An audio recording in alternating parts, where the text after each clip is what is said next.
자기 손에는 칼이 없었더라. 자기 손에는 칼이 없었더라. 제목으로 말씀 전하겠습니다. 예전에는 강촌이 대학교 MT 장소로 유명했어요. MT 한다 하면 다 강촌으로 모였죠. 강촌에서 실제로 있었던 일이에요. 한 학교에서 과 MT를 왔어요. 젊은 남학생, 여학생들이 놀러 왔으니 얼마나 분위기가 좋고 얼마나 즐겁겠습니까? 한참을 즐겁게 놀고 있는데요, 창밖에서 시끄러운 소리가 들렸어요. 야, 이 X야 막 하면서 욕을 하는 거죠. 너희만 MT 왔냐? 왜 이렇게 시끄러워? 시비를 걸었어요. 이 창밖으로 내려다 보니까 어두워서 이렇게 잘 보이지 않는 거죠. 누가 시비를 걸었는지. 이렇게 또 우리 남자들 여자 앞에서 이렇게 센 척하죠.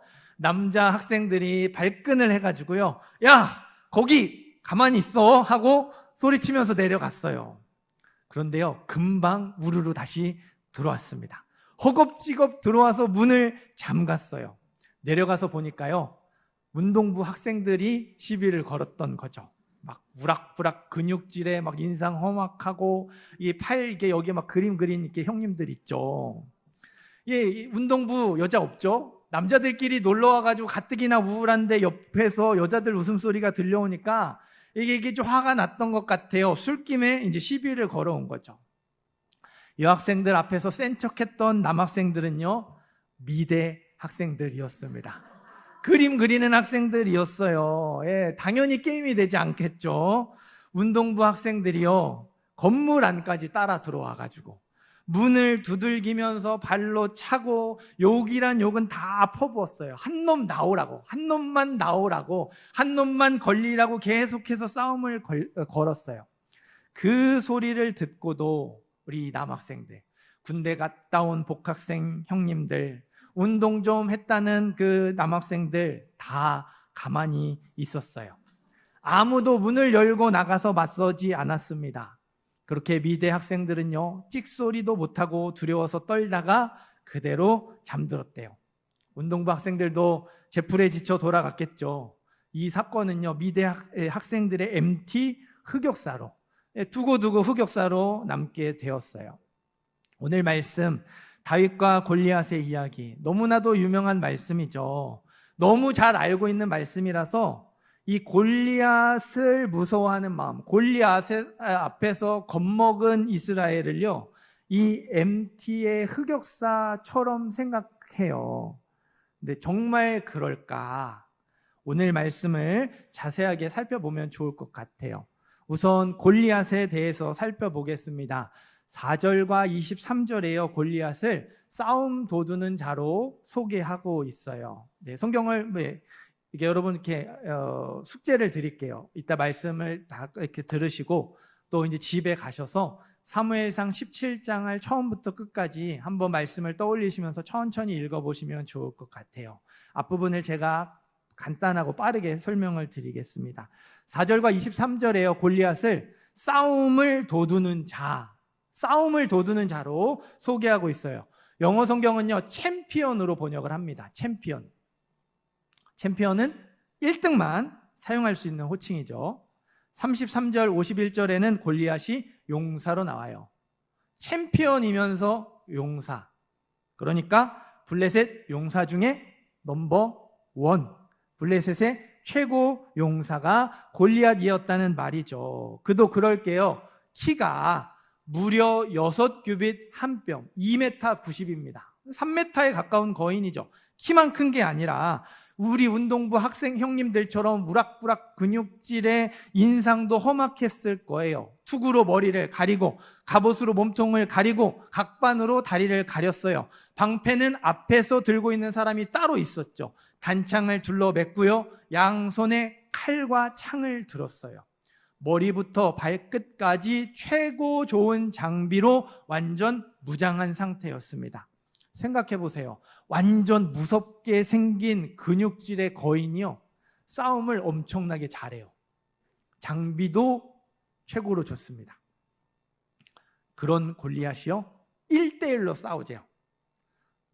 다 얼마든지 덤벼라가 아니라 너 나랑 1대1로 싸우자. 1대1로 붙자. 그가 나와 싸워서 나를 죽이면 우리가 너희의 종이 되겠고, 만일 내가 이겨 그를 죽이면 너희가 우리의 종이 되어 우리를 섬길 것이니라. 1대1 싸움으로 전쟁의 승패를 가르재요. 내가 이기면 너희가 우리 종이 되는 거고, 내가 지면 우리가 너희 종이 되는 거야. 그러니까 맞서 싸워서 내가 지면요, 나 하나 죽는 걸로 끝나지 않아요. 우리의 민족, 우리의 나라, 이스라엘이 전쟁에서 패하고 블레셋의 종이 되는 거죠. 자, 여러분이라면 골리앗과 1대1로 싸우시겠습니까? 이스라엘에는 아무도 없었어요. 이게요, 그냥 무서워서 안 싸우는 그런 수준이 아니죠. 거기에 어마어마한 책임이 달려 있는 거예요. 골리앗과 1대1의 싸움은요, 뭐 금수저, 은수저, 흙수저 이런 말처럼요, 처음부터 불리하게 시작하는 싸움이었어요. 어떻게 보면 이미 결과가 정해져 있는 싸움이었죠. 거기에 수많은 사람들의 인생을 좌우하는 엄청난 책임이 달려 있어요. 그러니까 해볼 만한 싸움이어도, 그러니까 겁이 안 나도 싸워볼까 말까 한데, 해보나마나 질 게 뻔한 싸움, 어느 누가 선뜻 나서겠습니까? 무섭지 않아도 이건 나설 수 없는 거예요. 11절, 사울과 온 이스라엘이 블레셋 사람의 이 말을 듣고 놀라 크게 두려워하니라. 그래서 사울과 이스라엘이요, 골리앗의 말을 듣고 놀라서 크게 두려워했어요. 골리앗이 40일 동안 매일 아침 저녁으로 나와서 싸움을 겁니다. 40일 동안 그 두려움에 빠졌죠. 그랬더니 24절, 이스라엘 모든 사람이 그 사람을 보고 심히 두려워하여 그 앞에서 도망하였대요. 자라보고 놀란 가슴 소뚜껑 보고 놀란다는 말이 있죠. 이제는요, 골리앗 모습만 보여도 두려운 거예요. 두려움이 오랜 시간 지속된 결과 골리앗 비슷한 모습만 보여도, 저 멀리서 골리앗이 나오기만 해도 자동적으로 도망갈 준비를 하게 됐어요. 이스라엘은 두려움의 늪에 빠져서 무기력한 군대가 되었습니다. 그런데요, 여러분, 진짜 이상하지 않으세요?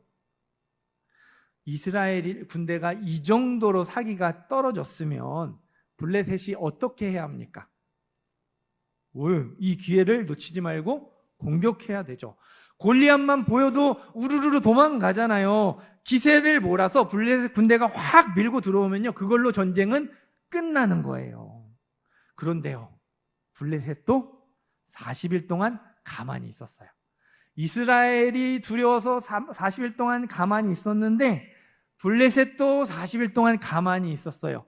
40일 동안 매일 아침 저녁으로 골리앗만 내보냈죠. 겁주는 게 전부였어요. 숫자도 더 많아요. 장비도 더 좋습니다. 사기마저 훨씬 높은데도요, 블레셋이 이스라엘을 절대로 공격하지 않았죠. 왜냐하면요, 블레셋 또한 두려웠거든요. 블레셋도 두려웠기 때문에 그래요. 이스라엘이 블레셋의 챔피언 골리앗을 두려워했다면 블레셋은 이스라엘의 챔피언 하나님을 두려워했어요. 사무엘상 7장에 보면 미스바에 모여 회개하는 이스라엘에게 블레셋이 쳐들어와요. 싸울 준비가 하나도 되어 있지 않잖아요. 두려움에 휩싸여서 하나님께 살려달라고 부르짖었어요. 하나님이 그 기도를 들으시고 블레셋 군대 가운데 큰 우레, 천둥과 벼락을 떨어뜨리셨어요. 이스라엘이요, 손 하나 까딱하지 않고 블레셋을 이겼습니다. 시간이 조금 지나서 사무엘상 13장에 보면요, 블레셋이 이번에는 작심하고 쳐들어와요. 저번에 말도 안 되게 이렇게 어설프게 쳐들어갔다 치니까 아예 준비를 철저히 해서 쳐들어옵니다. 병거가 3만, 마병이 6천, 보병은 해변에 모래같이 많았어요. 이스라엘 군대가요, 다 두려워서 다 도망가고 600명 남았습니다. 그 600명 중에 요나단이 있었고요. 요나단이 블레셋 군대를 습격해서 20명 죽였어요. 몇 명 죽였어요? 20명. 10만 군대에서 20명 죽었어요. 티도 안 나죠. 그런데요, 블레셋이 20명 죽었다는 소식을 듣고 벌벌 떨어요. 그때 하나님이 블레셋 군대 가운데 큰 지진을 일으키시죠. 혼란에 빠진 블레셋 군대가 서로 찔러 죽이기에 바빴습니다. 이스라엘은요, 자기 능력과 상관없이 또 블레셋을 이겼어요. 블레셋이 40일 동안 왜 가만히 있었는지 아시겠어요? 이게요, 기억에서 가물가물한 먼 옛날의 이야기가 아니에요. 아주 가까운 과거, 사무엘상 7장에 한 번, 최근에 사무엘상 13장에 또 한 번. 그러니까 블레셋의 입장에서는요, 저 한 주먹거리도 안 되는 이스라엘에게요, 무려 두 번이나 쓰라린 패배를 당했어요. 누구 때문에요? 하나님 때문에. 이스라엘의 하나님 때문에 두 번이나 패배를 당했습니다. 조금 더 먼 과거, 사무엘상 5장을 보면요, 블레셋의 신들이 하나님의 언약궤 앞에서 고꾸라진 사건까지 있었죠. 블레셋의 입장에서는요, 이스라엘 군대가 무섭지 않았어요. 이스라엘 군대가 사기가 아무리 떨어졌어도요, 섣불리 나설 수 없었어요. 이스라엘의 하나님이 또 뭘 어떻게 하실지 몰랐거든요. 이스라엘 군대가 두려운 게 아니라 이스라엘 그 군대, 정말 형편없고 한 주먹거리도 안 되는 저 이상한 족속의 가운데 계신 하나님, 그 이스라엘의 하나님이 두려웠던 거죠. 블레셋은 두려워할 존재를 두려워하고 있죠. 그런데 이스라엘은 어때요? 두려워하지 않아도 될 존재를 두려워하고 있어요. 우리 가운데 계신 하나님을 두려워하는 블레셋을 이스라엘이 두려워하고 있는 거예요. 얼마나 우스운 상황입니까? 그래서 오늘 말씀이요, 골리앗을요, 블레셋 사람이라고 불러요. 블레셋 사람. 한번 따라해 보시겠어요? 블레셋 사람. 네, 블레셋 사람이라고 불러요. 사무엘상 17장에서 그 유명한 골리앗의 이름은요, 딱 두 번만 나와요. 두 번밖에 나오지 않습니다. 4절과 23절, 싸움을 도두는 자, 블레셋의 챔피언으로 소개할 때만 골리앗의 이름이 나와요. 반면에 골리앗을 가리키는 표현 블레셋 사람은요, 무려 27번 나와요. 두 번과 27번. 무슨 말이에요? 골리앗이 그렇게 무섭고 두려운 존재일지라도, 골리앗이 도저히 이길 수 없는 모족의 용사라 하더라도요, 결국에는 지게 되어 있는 블레셋 사람이라는 거죠. 그냥 블레셋 사람 중에 덩치가 엄청나게 크고 아주 무섭게 생긴 한 사람이라는 거예요. 그 역시 하나님의 손에 엎드려질 한낱 블레셋 사람에 불과한데, 왜 이스라엘 너희만 유독 골리앗이다, 골리앗이 나왔어, 골리앗의 이름을 부르면서 두려워하냐고 꾸짖는 거예요. 우리 26절 말씀 함께 읽겠습니다. 26절 말씀 읽습니다.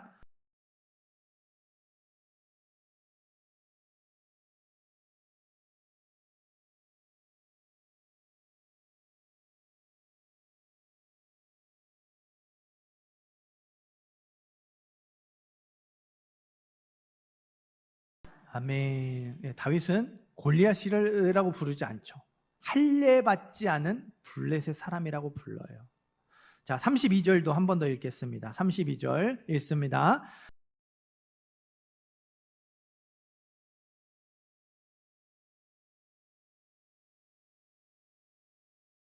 그냥 옆에 있는 일반 병사에게만 그렇게 말하지 않았어요. 사울 왕 앞에서도요, 골리앗을 블레셋 사람이라고, 저 블레셋 사람과 싸우겠다고 말하죠.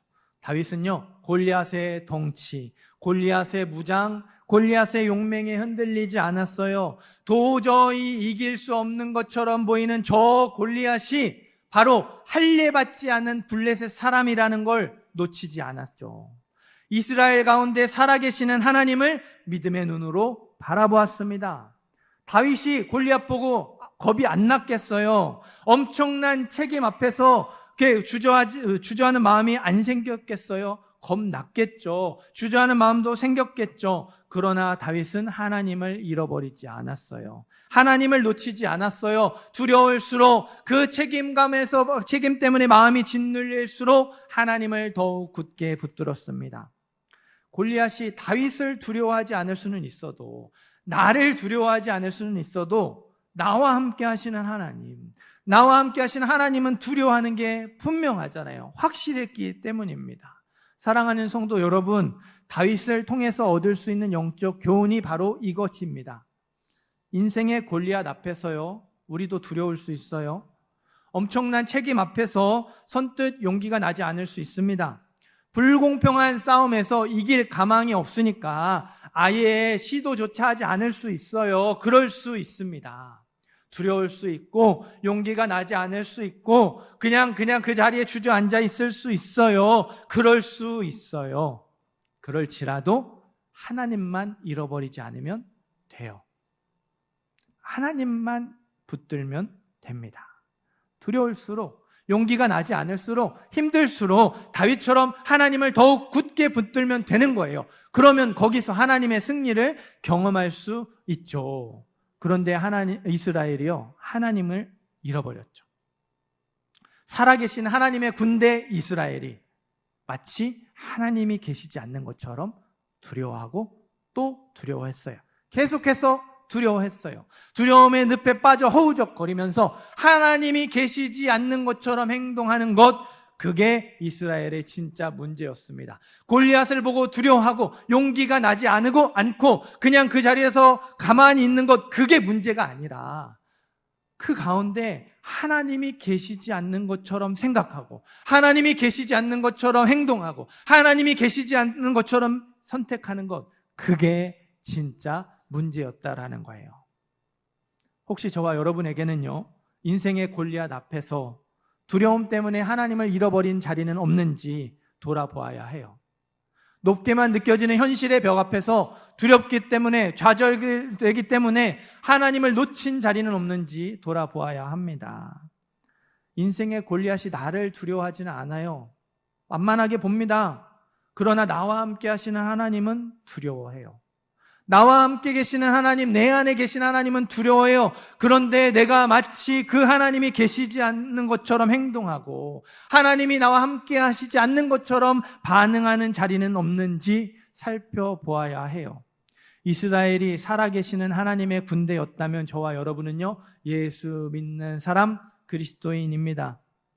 가정과 직장과 학교에서 그리스도의 향기로 살아가야 할 사람들이 바로 저와 여러분이에요. 하나님이 나와 함께 하심을 믿고 인생의 골리앗을 두려워하지 않았으면 좋겠어요.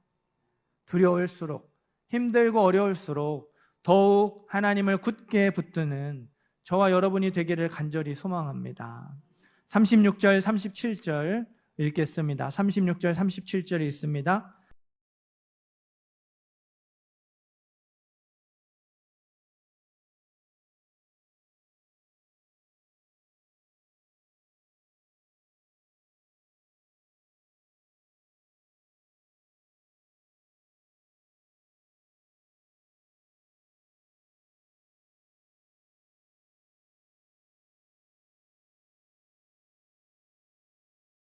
아멘. 우리는 성경 말씀을 읽고 들을 때마다 성경의 인물들이 우리와는 다른 인물이라고 생각해요. 그들은 우리와 다른 대단한 믿음을 가진 특별한 사람들이라고 생각합니다. 그래서 이 말씀을 들으면서도요, 다윗이니까 그럴 수 있지. 다윗은 하나님 마음에 합한 사람이잖아. 우리와 다른 사람, 대단한 믿음을 가진 사람이잖아. 여러분, 이렇게 생각하시면 안 돼요. 다윗이요, 처음부터 그렇게 대단한 믿음을 가지고 있지 않았어요. 다윗이 처음부터 하나님 마음에 합한 사람이 아니었어요. 다윗이 골리앗 앞에 서기까지, 그렇게 대단한 믿음을 가지게 되기까지 이미 수많은 사전 작업이 있었습니다. 다윗이 골리앗을 보고도 두려움에 빠지지 않을 수 있었던 이유, 바로 일상에서 반복되는 경험 덕분이었거든요. 다윗이 골리앗을 보고 두려워하지 않을 수 있었던 이유, 일상에서 반복되는 경험 때문이었습니다. 다윗이 양떼를 공격하는 사자를 죽이고 곰을 죽였다고 말하잖아요. 양떼를 지키기 위해서 사자와 곰과 같은 맹수를 여러 번 꽤 자주 많이 때려 잡았어요. 다윗이 삼손도 아니고 힘이 세면 얼마나 세겠어요. 아무리 용감해도 안 되는 건 안 되는 거예요. 못하는 건 못하는 거죠. 불가능한 건 불가능한 거죠. 처음에야 한두 번은 운이 좋았다든지 급소를 노린 덕분에 사자를 잡고 곰을 때려 잡았다고 생각을 했겠죠. 하지만 자기 힘으로 불가능한 일이 또 일어나고 자주 일어나요. 우연이라고 말할 수 없어요. 운이라고 말할 수 없고 급소를 노려서 된 거라고 말할 수 없어요. 그러니까 이건 하나님이 도와주신 거구나. 하나님이 도와주셔서 사자를 잡고 하나님이 도와주셔서 곰을 때려잡고 내가 물맷돌을 던졌더니 그게 사자의 급소에 딱 맞았구나. 하나님이 도와주신 거구나 깨달았던 거예요. 반복되는 경험 속에서 하나님의 도우심을 깨달은 다윗에게요, 한 가지 습관이 생깁니다. 사자를 만날 때마다, 곰을 만날 때마다, 맹수를 만날 때마다 하나님께 도와달라고 기도하는 습관이 생겼죠. 어려운 일이 생길 때마다 하나님을 찾는 습관이 생겼어요. 하나님께 도와달라고 기도하고 하나님을 찾으면서 하나님의 도우심을 반복적으로 경험했죠. 반복되는 경험을 통해서 하나님에 대한 신뢰가 조금씩 생겨나고 쌓여가기 시작했어요. 그렇게 생겨난 믿음, 하나님에 대한 굳건한 신뢰가 여기서 골리앗 앞에서 빛을 발하는 것이죠. 여호와께서 나를 사자의 발톱과 곰의 발톱에서 건져내셨은즉 나를 이 블레셋 사람의 손에서도 건져내시리이다. 아멘. 사울 왕과 이스라엘은 반복되는 승리 속에서 하나님의 도우심을 깨닫지 못했어요. 하나님의 도우심을 깨닫지 못하고 그냥 지나가 버리니 당연히 하나님에 대한 신뢰도 생겨나지 않았겠죠. 골리앗이 두려울 수밖에 없었어요. 다윗은 반복되는 경험 속에서 하나님의 도우심을 깨달았죠. 하나님에 대한 신뢰를 하나둘 쌓아갔어요. 그랬더니 골리앗이 두렵지 않았어요. 눈앞에 있는 골리앗 너머에 계시는, 거대한 골리앗 너머에 계시는 하나님, 골리앗과 비교할 수 없을 정도로 크고 위대하신 하나님을 믿음의 눈으로 바라보았어요. 예전에 도와주셨던 것처럼 이번에도 도와주실 거라고 믿으며 담대하게 골리앗과 맞서 싸우기로 결심을 했죠. 그렇기 때문에 여러분, 저와 여러분의 일상이 정말 중요해요. 예배를 마치고 집으로 돌아가서 보내는 시간이 너무너무 중요합니다. 예배의 은혜를 가지고 돌아가서 가정과 직장과 학교에서 보내게 될 이 한 주, 우리의 일주일이 너무너무 중요해요. 우리의 일생에 골리앗과 같은 큰 문제 말고요, 평범한 일상에서 자주 경험할 수 있는 작고 사소한 문제, 우리가 앞으로 살아갈 일주일에서 끊임없이 반복되며 만날 수 있는 평범한 일상, 거기서부터 하나님을 찾고 바로 그 자리에서 하나님을 만나야 하기 때문에 그래요. 우리의 일상에서 하나님이 어떤 분이신지를 알아가야 하고 받은 은혜를 마음에 새겨서 그 말씀대로 직접 살아보며 세상과 부딪히는 가운데 하나님의 도우심을 경험해야 해요. 어디에서요? 우리의 일상에서. 작고 사소한 문제, 내가 손쉽게 해결할 수 있는 문제에서부터 하나님의 도우심을 경험해야 합니다. 사자와 곰의 문제도 믿음으로 반응하지 못하는데 어떻게 골리앗의 문제를 믿음으로 반응할 수 있겠어요? 큰 문제만 믿음으로 반응하는 게 아니라 작고 평범하고 사소한 문제부터 믿음으로 반응하고 믿음으로 생각하고 믿음으로 선택하고 믿음으로 결정할 수 있어야 해요. 평범한 일상에서 믿음으로 살아가는 훈련이 필요합니다. 거기에서 하나님에 대한 신뢰를 쌓아가야 골리앗과 같이 큰 문제에서도 흔들리지 않을 수 있는 거예요. 우리 이 자리에 이제 아내분들이 많이 계셔서 죄송합니다. 남편을 신뢰하는 아내가 있고 남편을 신뢰하지 않는 아내가 있어요. 이제 아내분들의 예를 들어 죄송해요. 남편들 예를 들어도 되는데 또 교회에 또 여성분들이 많다 보니까 둘 다 남편에 대해 안 좋은 소식을 들었다고 해볼게요. 남편을 신뢰하지 않았던 아내, 평소에 남편을 별로 믿지 않았던 아내, 어떻게 반응하겠어요? 네, 그럴 줄 알았다. 네, 소문을 확인하지도 않고 그냥 바로 받아들일 거예요. 그러나 평소에 남편을 신뢰하고 믿고 있었던 아내는요, 우리 남편이 그럴 리 없어. 우리 남편이 그럴 리 없어. 잘못 들었겠지, 잘못 봤겠지. 소문이 진짜인지를 확인할 거예요. 신뢰가 이렇게 중요해요. 저와 여러분이 하나님을 신뢰하면요, 원하는 결과가 주어지지 않더라도요, 원하지 않는 결과가 내 안에 떡하니 주어지더라도요, 실망하지 않습니다. 낙심하지 않아요. 흔들리지 않아요. 여기서도 하나님의 뜻이 있겠지, 하나님이 어떻게든 인도해 주시겠지, 하나님의 도우심을 의심하지 않아요. 그러나 저와 여러분이 하나님을 신뢰하지 않으면요, 원하는 결과가 주어졌을 때만 하나님이 도와주셨구나 믿음으로 반응해요.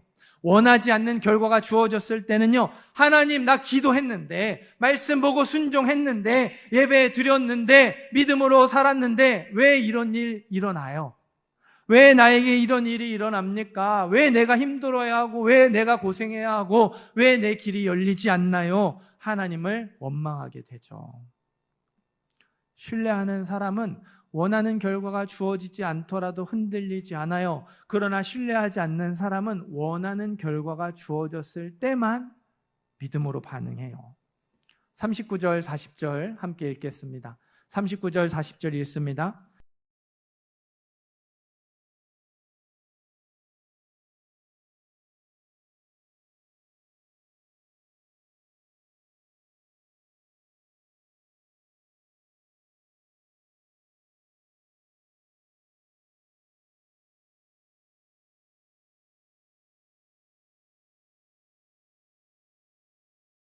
아멘.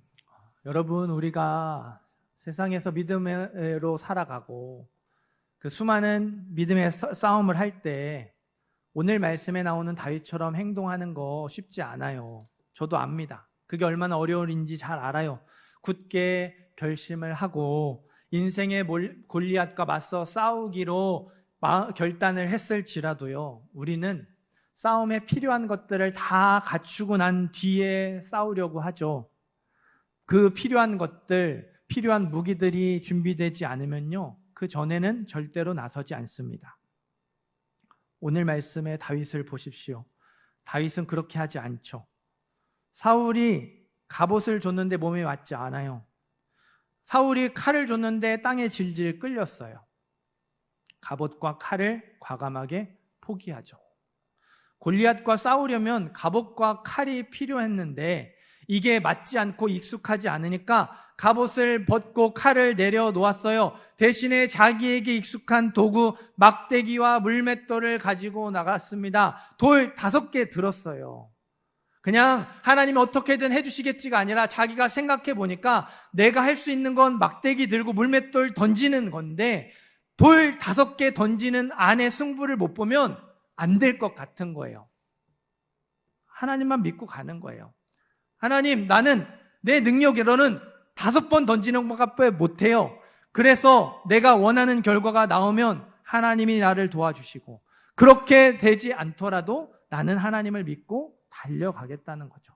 예전에도 이걸로 곰과 싸웠고 사자와 싸웠으니까 이번에도 이것으로 골리앗과 싸울 수 있도록 도와주실 거라고 믿었어요. 칼과 갑옷을 절대로 대신할 수 없는 이 물맷돌 5개. 하지만 하나님이 이 어마어마한 간격을 뛰어넘게 하실 거라 믿었던 거죠. 5개까지 필요 없었잖아요. 한 방으로 끝났어요. 다윗은요, 하나님을 신뢰했습니다. 어떤 결과가 나오는지 상관없이 하나님이 하나님의 뜻대로 인도해 주실 걸 믿었어요. 승리가 하나님께 있음을 믿고 전적으로 의지했던 것이죠. 다윗이 블레셋 사람에게 이르되 너는 칼과 창과 단창으로 내게 나아오거니와 나는 만군의 여호와의 이름 곧 내가 모욕하는 이스라엘 군대의 하나님의 이름으로 내게 나아가노라. 여호와의 구원하심이 칼과 창에 있지 아니함을 이 무리에게 알게 하리라. 전쟁은 여호와께 속한 것인즉 그가 너희를 우리 손에 넘기시리라. 아멘. 세상에서 나를 지켜줄 무기가 무엇인가요? 세상에서 내가 이기기 위해 필요한 무기, 칼과 갑옷, 칼과 창과 단창이 무엇입니까? 다윗의 고백을 보십시오. 하나님은 칼과 갑옷, 칼과 창과 단창으로 구원을 이루시는 분이 아니세요. 전쟁은 여호와께 속한 것이고 전쟁의 승리는 하나님의 이름 가운데 있어요. 우리가 그 무기를 의지하지 않아도 돼요. 우리에게 그 무기가 없어도 된다는 말입니다. 우리의 마음과 생각에서 끊임없이 믿음의 싸움이 벌어지고 있어요. 우리의 가정과 직장과 학교, 삶의 자리에서, 수많은 삶의 자리에서 끊임없이 믿음의 싸움이 벌어지고 있습니다. 그리고 그 전쟁터에는요, 다양한 모습과 형태의 골리앗이 떡하니 자리 잡고 있어요. 어떻게 하시겠습니까? 골리앗 앞에서 이스라엘처럼 하나님이 계시지 않는 것처럼 행동하시겠습니까? 아니면 다윗처럼 하나님을 신뢰하며 담대히 나아가시겠습니까? 두려움과 하나님, 눈에 보이는 현실과 눈에 보이지 않는 하나님, 둘 중에 무엇이 저와 여러분의 삶을 선택하고 결정하게 하시겠어요? 세상에서 믿음으로 살아가는 것 결코 쉬운 일 아닙니다. 우리가 불신자들과 똑같은 수준으로 살기 위해서는 2배, 3배, 아니 그 이상의 노력이 필요해요. 참 가슴 아픈 현실이지만 그렇게 노력해도 안 될 때가 진짜 많더라고요. 2배, 3배, 아니 4배, 5배 노력을 해도 못 따라잡고 안 될 때가 너무나 많아요. 성경에서는 다윗이 이기는데 현실에서는 어때요? 골리앗이 이길 때가 거의 대부분이잖아요. 그럴 때마다 우리 안에 세상에 참 불공평하다는 생각이 들죠. 하나님만 의지하며 믿음으로 살려고 몸부림치고 그래서 어떻게든 여기까지 왔는데 뛰어넘을 수 없는 현실의 벽이 떡하니 자리 잡고 있는 거예요. 인생의 골리앗이 우리의 앞길을 떡하니 가로막고 있는 거죠. 그러면 우리는요, 이렇게 사는 게 맞을까? 정말 믿음만으로 세상을 살 수 있을까? 생각이 불쑥 일어나요. 믿음만으로 세상을 살 수 없도록 몰아가는 이 세상이 우리를 그렇게 만든다는 거죠. 세상은 우리를 어떻게든 믿음으로 살지 못하도록 몰아가는데 우리는 거기서 믿음 하나 가지고 살아가야 돼요. 그럴 때 우리 안에 정말 믿음만으로 살 수 있을까? 그게 가능할까? 생각이 들 수밖에 없습니다.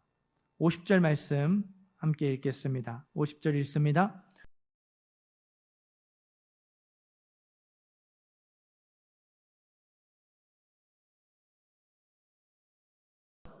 아멘. 성경은요, 분명하게 기록하고 있어요. 다윗의 손에 칼이 없었대요. 자기 손에는 칼이 없었더라. 오늘의 설교 제목이죠. 골리앗을 쓰러뜨린 다윗의 손에는 칼이 없었어요. 무슨 말이에요? 다윗의 힘으로 승리한 것이 아니라는 거죠. 하나님의 능력으로, 하나님의 이름으로 승리했다는 말씀이에요. 전쟁의 방법, 세상의 방법으로 승리하는 것이 아니라 하나님의 방법, 하나님의 뜻으로 승리했다는 겁니다. 그렇기 때문에 다윗과 골리앗의 싸움은요, 하나님과 골리앗의 싸움이에요. 다윗이 골리앗을 쓰러뜨리고 다윗이 골리앗을 이긴 것이 아니라 하나님이 골리앗을 쓰러뜨리고 하나님이 골리앗을 이기신 거예요. 하나님이 승리하셨습니다. 할렐루야.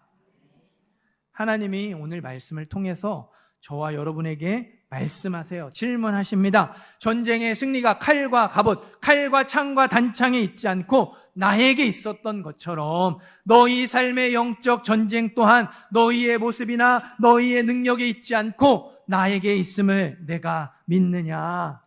믿으십니까? 사랑하는 성도 여러분, 하나님이 우리와 함께 하세요. 어제도 우리와 함께 계셨고요. 오늘도 우리와 함께 계시고요. 내일도 우리와 함께 하실 겁니다. 하나님이 우리와 함께 하시지 않는 때는 단 한순간도 없어요. 언제 어디서나 우리와 항상 함께 하십니다. 이 사실 또한 믿으시죠?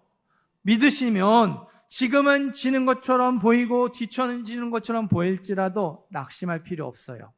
인생의 골리앗을 도저히 이길 수 없는 것처럼 보여도 좌절할 필요 없습니다. 결국에는 승리하게 되거든요.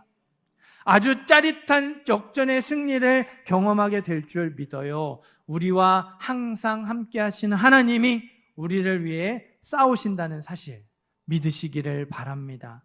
하나님은 하나님의 백성에게, 저와 여러분에게 최후의 승리를 약속하셨어요. 그러니 우리는 이 약속을 붙들고 끝까지 믿음으로 살아가야 해요.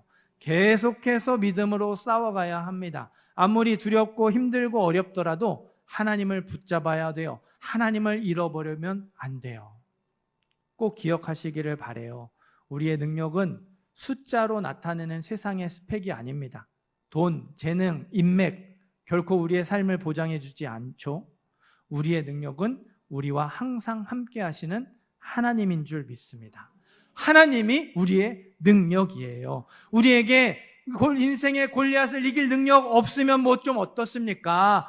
칼과 갑옷, 칼과 창과 단창이 없으면 좀 어떻습니까?